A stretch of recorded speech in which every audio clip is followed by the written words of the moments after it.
Good morning and welcome to the Morning Fix on Radio 44 100.8 FM in Nairobi City, or watch live on radio44.co.ke. This hour, be sure to pay attention to, as I'm going to be joined by Ruth Miti from PKF as we will be analyzing the 2022 budget. So Ruth, how are you feeling about the budget? That is just like a general answer. How does the budget look to you? Thank you, Bagav. Good morning. As Bagav mentioned, my name is Ruth. I work for PKF. And what can I say about the budget?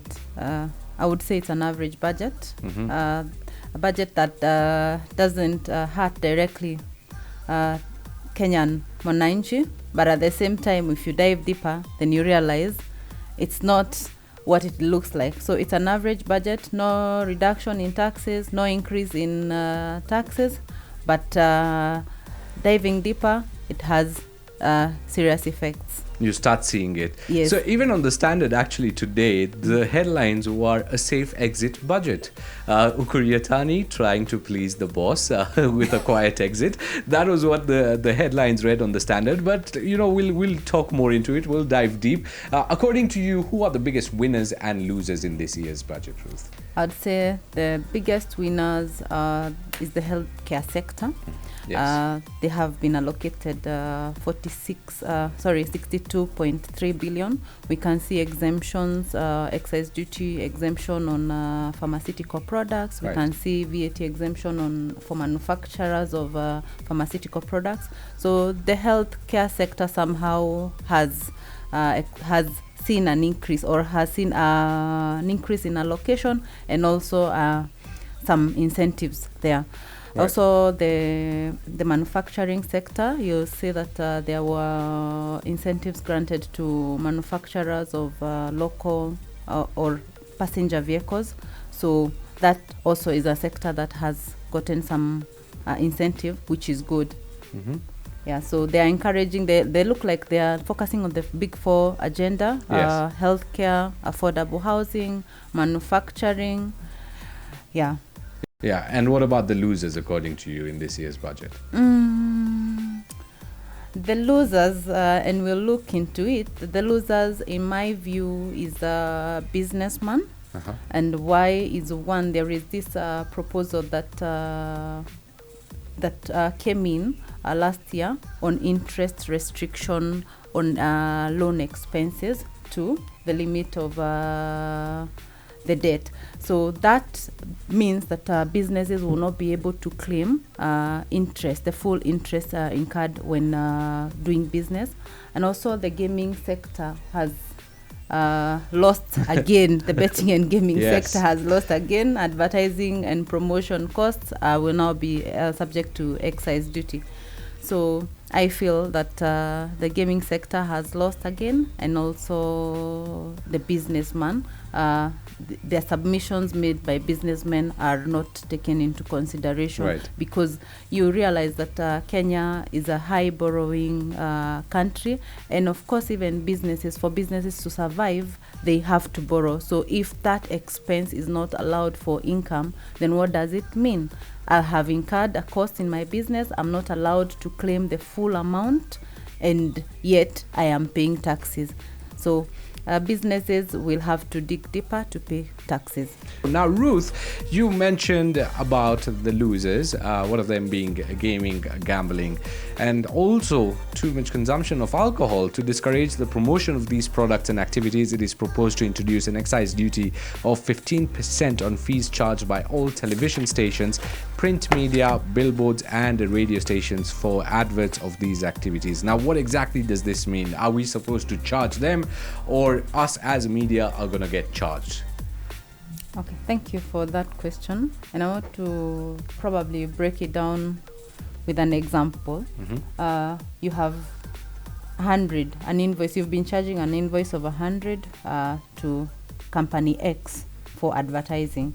So that has been VAT has been applicable at the rate of 16%. Now there is this 15% that has been introduced. That means the media house, when they are invoicing the gaming or a customer in the gaming sector, they will add 15% excise duty, and on top of that, and on top of that, they will add now the 16%. So it will be the responsibility of the media house to remit the excise duty that will be applicable. So what does this mean? It means that the cost of advertising will be expensive for the alcohol sector, for the gaming sector, and of course that cost is passed on to the consumer. So meaning that whatever maybe payouts that will be expecting or they have been getting will be adjusted in the costings by the alcohol sector and the and the gaming sector, therefore making it more expensive. So probably maybe for a start you will see a reduction in the adverts by these sectors, and even so if there is no reduction, then that cost is pushed on to the users, to the consumers of those products or those services. Right. Yeah, so it's gonna be expensive, but as the CS put it, the intention is to discourage consumption of these services, consumption of these products. Let's see how it goes, because I am not sure that sector, despite being overtaxed, the consumers are discouraged. We're probably right on that one. You hit the nail. Yeah. Well, and you also did mention one of the winners, our pharmaceutical manufacturers. They are going to probably be exempt from VAT. So how is this important for the economy? And is it something that is encouraging more manufacturers for pharmaceuticals to just be in Kenya? Okay, on that, I want to put it the way the CS put it. Plant and machinery used for manufacturing of pharmaceutical products will now be exempt from VAT. This is like they have changed their mind. Previously, before 2020, plants and machinery of Chapter 84 and 85 were exempt from VAT. But I think they did not factor some of these sectors. You realize that machinery is a very expensive component in the manufacturing sector. So going then into the specifics of targeting the manufacturers of the pharmaceutical sector is to just to be able to make sure that these items that are needed for that sector are affordable, and eventually translating to affordable healthcare. So this is in line with the Big Four agenda. It's a welcome move, because you know that healthcare in this country is very expensive, and having seen COVID-19, the challenges that Kenyans were facing, including fundraising, then if there is a reduction in the costs, then it is of course beneficial to Kenyans, which is a welcome move. Yeah, so it's targeting the end users also. Yes. in a way. So that's pretty good for this budget at least. Now, Ruth, tax defaulters. Now, this one's a big one, because tax defaulters have been targeted following a proposal to have them deposit 50% of the disputed tax revenue pending the hearing and determination of the case filed by the taxman. The money will be deposited in a special account in the Central Bank of Kenya. It's huge, because if I think about it, you probably haven't defaulted. It's an error that has happened, but now to fight that case, you need to put in 50%, affecting cash flows and whatnot for the businessman. How do you feel about this, and do you think it is necessary? Thank you, Bagav. This provision is the most outrageous proposal that we have seen by government, and reason being, it is disputed. The tax is disputed. So if the tax is disputed, why should you pay disputed tax?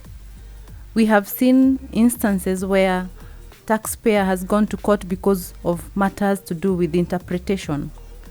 If I interpret it this way, you interpret the taxman interprets it that way. That is a decision that needs to be litigated for us to agree on a position. So if I am supposed to pay taxes as a businessman for issues to do with interpretation, what does it mean to my right as a taxpayer? Do I have the right to justice, to access justice? And this provision it is just absurd. And I would say that I hope it will not see the light of day. Reason being, there have been cases even ranging to billions. For instance, if a taxpayer has an assessment of, let's use numbers, 20 billion, they go to court, they go to the tribunal rules in favor of the taxman. So the taxpayer is not happy, they want to proceed with the matter to High Court. Then they are required to pay half of that 10 billion. What if that taxpayer does not have that 10 billion? What does it mean? You can't fight the case. You can't fight the case. You have to shut down your business. So what is the taxman trying to say? That taxpayers will be forced to close businesses because they want a deposit. Who will monitor this deposit? 50%. If, for instance, that 10 billion, the taxpayer was to deposit it in a fixed account, they would earn interest. This amount that is being deposited with CBK, what is the treatment? Where is it going? They have also said that the deposit is refundable within 30 days upon final determination of the matter by the court. How practical is that? We have seen VAT refunds pending with the KRA even more than 2 years or more than 3 years. So what regulates them to be able to refund this money? But in any case, we are not even talking about the refund, but the right to justice for taxpayers. They have a right to be heard. They have a right to present their matters to the courts, and any assessment which is disputed, it is not required to be paid. And we look at the Tax Procedures Act, which provides that you pay for the tax that is not in dispute. So for instance, if you have a matter and you want to appeal to the High Court and you are agreeing to some of the assessments or some of the rulings that have been made to the Tax Appeals by the Tax Appeals Tribunal, then probably allowing or amending the law to say that where the taxpayer agrees with parts of the decision of the TAT, you are required to pay, would make sense. But we are talking about disputed taxes, and disputes arise from many things. Interpretation. For instance, you have had someone who has come and given you an assessment, but they did not look at the records properly, and then you are supposed to pay. It is unfair, it is unconstitutional, and we feel as consultants, we feel as taxpayers that this provision should not see the light of day. Hopefully that's the case, and we don't see the light of the day with this one. My question to you now is, with the inflation rates, the cost of living which is increasing, especially after the pandemic, what is the impact on Kenyans with this 2022 budget? Will we see further increase or a decrease in the cost of living according to you? This one is hard to predict because the CS mentioned about cushioning taxpayers, like for instance the issue to do with rising petroleum costs, the petroleum development levy. So and also going by the budget theme, accelerating the economy for improved livelihood. It is hard to tell, but from what has been happening, it is almost impossible for businessmen not to increase prices. They cannot bear some of these costs when they rise.